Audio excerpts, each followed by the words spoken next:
আপনাদেরকে আপনারা দেখতে পাচ্ছেন যে আমাদের শেষ মুহূর্তের আসলে প্রস্তুতি এখন যেটা হচ্ছে যে আমাদের 5টি সংসদীয় আসনে 8 জন সহকারী রিটার্নিং কর্মকর্তা তারা কেন্দ্র ভিত্তিক এই মালামালগুলো তারা এখন সরবরাহ করছে এবং আমাদের কেন্দ্রের দায়িত্বপ্রাপ্ত যারা প্রিজাইডিং কর্মকর্তা সহ যারা অন্যান্য ভোট গ্রহণ কর্মকর্তা আছেন তারা প্লাস প্রতিটি কেন্দ্রের আইন শৃঙ্খলার দায়িত্বে নিয়োজিত যারা আমাদের আনসার এবং পুলিশ সদস্য যারা আছেন তাদের সমন্বয়ে এই মালামালগুলো আমরা সরবরাহ করছি। তারা এখন এই মালামালগুলো নিয়ে যার যার কেন্দ্রে চলে যাবেন এবং আমরা তাদেরকে প্রয়োজনীয় প্রোটেকশন অর্থাৎ স্ট্রাইকিং এবং মোবাইল ফোর্স দিয়ে তাদেরকে প্রোটেকশন দিয়ে আমরা প্রতিটি নিরাপদে যাতে আমরা ভোট কেন্দ্রে পৌঁছায় দিতে পারি। তারা আজকে ভোট কেন্দ্রে পৌঁছানোর পরে নিরাপত্তা চেকিং থেকে শুরু করে তাদের যে অন্যান্য প্রস্তুতিমূলক কার্যক্রমগুলো আছে তারা আজকের মধ্যে সমাপন করে ফেলবে, সন্ধ্যার মধ্যে করে ফেলবে, এটা আমাদের তাদের ইনস্ট্রাকশন দেওয়া আছে। এবং আমাদের আজকে সারা রাত ব্যাপী যাতে আমাদের পুরো জেলাতে আমরা প্রচুর পরিমাণে স্ট্রাইকিং এবং মোবাইল ফোর্স আমরা রেখেছি যাতে প্রতিটি ভোট কেন্দ্রের নিরাপত্তা আমরা নিশ্চিত করতে পারি। আর নিরাপত্তার কথাগুলো যেগুলো বললেন যে অন্যান্য যে কোনো নির্বাচনের চাইতে এইবারে কিন্তু আমাদের 3 গুণ নিরাপত্তা বাহিনী ডিপ্লয় করা আছে। আমাদের র্যাব, পুলিশ, সেনাবাহিনী, বিজিবি এবং আনসার প্রত্যেকেরই প্রতিটি আসনে কমপক্ষে 2টি করে স্ট্রাইকিং থাকছে, কারো 3টে স্ট্রাইকিংও আছে, অর্থাৎ সব মিলিয়ে 10 থেকে 12টা স্ট্রাইকিং ফোর্স প্রতিটি উপজেলায় কাজ করছে। এবং এই আমাদের যেগুলো নদীর বিধৌত যে অঞ্চলগুলো আছে চর অঞ্চল এগুলোতে আমাদের কোস্ট গার্ড এবং নৌ পুলিশেরও ডিপ্লয়মেন্ট আমাদের আছে।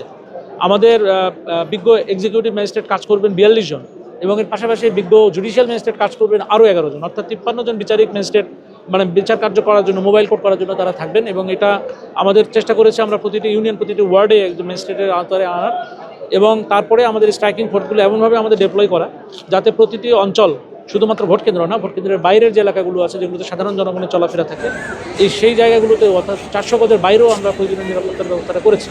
তো আমরা আশা করি যে আমাদের যেভাবে নিরাপত্তার ব্যবস্থাগুলো আছে ঠিক একই নিরাপত্তা ব্যবস্থা দিয়ে কিন্তু ভোট কেন্দ্রে যখন রেজাল্ট হয়ে যাবে তারপর আমরা নির্বাচন সামগ্রী ভোট কেন্দ্র থেকে আবার কিন্তু সেই একইভাবেই আমাদের কর্ডন করেই প্রয়োজনীয় নিরাপত্তা সহ আবার কিন্তু অ্যাসিস্ট্যান্ট রিটার্নিং কর্মকর্তার কার্যালয়ে আসবে।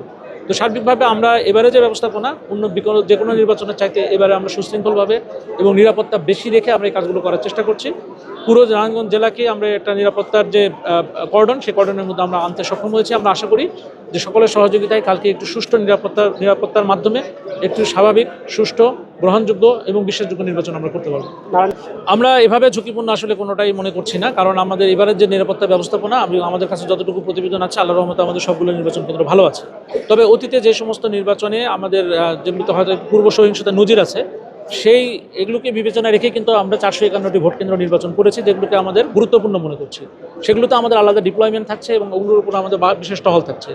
আমাদের আসলে ঝুঁকিপূর্ণ বলে কোনো কথা নেই। আমরা 797টা সেন্টার নিয়ে কনসার্ন, একটা সেন্টারও আমাদের নিরাপত্তার বাইরে নেই। আমরা এই 5টি আসন এবং 797টি সেন্টার নিয়ে কাজ করতে চাই।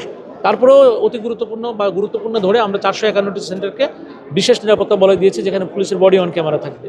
আমাদের 797টি সেন্টারে কিন্তু সিসি ক্যামেরা থাকছে এবং পুলিশ এবং আনসার বাহিনী এবং টহল টিম সেভাবেই থাকবে।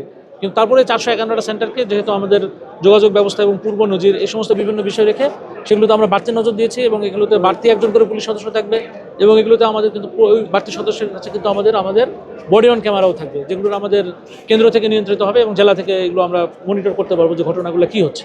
তো সার্বিকভাবে আমরা এমনভাবেই এই প্রস্তুতিটা নিয়েছি যাতে প্রতিটি ভোট কেন্দ্র আমাদের কাছে গুরুত্বপূর্ণ, প্রতিটি ভোটার গুরুত্বপূর্ণ এবং প্রতিটি নির্বাচনী এলাকা আসলে গুরুত্বপূর্ণ। যে ভোটারদেরকে তো আমরা যেটা বলতে চাই, আমরা যে কোনোভাবেই হোক আগের 3টা নির্বাচনে আমরা হয়তো সেভাবে অংশগ্রহণমূলক হয়ে ওঠে নাই বা সেভাবে ভোট দেওয়ার জনগণ হয়তো ভোট বিমুখ ছিলেন। তো এবার আমরা নিরাপত্তা ব্যবস্থাটা এমনভাবেই সাজিয়েছি যে প্রতিটি ভোটার বাড়ি থেকে বের হতে পারবেন, সুষ্ঠুভাবে তারা ভোট কেন্দ্রে যেয়ে ভোট দেবেন এবং ঠিক একই নিরাপত্তার সাথে তিনি বাড়িতে ফিরে যাবেন এবং তিনি যাকে ভোট দিয়েছেন আমরা ফলাফল সহজ করে যারা সর্বোচ্চ ভোটটা পাবেন আমরা ফলাফল সেভাবেই ঘোষণা ইনশাল্লাহ করব। জনগণের রায় নিয়ে ফলাফল হবে। তো সেই হিসাবে জনগণের এবারে আকাঙ্ক্ষা, আশা এবং তাদের যে নিরাপত্তা সেই বিষয়গুলো আমরা দেখার চেষ্টা করেছি এবং এটুকু আশ্বস্ত করতে চাই যে তাদের জন্য যথেষ্ট নিরাপত্তা ব্যবস্থা আছে। তাদের যে নাগরিক অধিকার, তাদের জনপ্রতিনিধিদের নির্বাচন করার যে নাগরিক অধিকার সেটা এবার তারা প্রয়োগ করবেন, এটুকুই আমাদের আশা।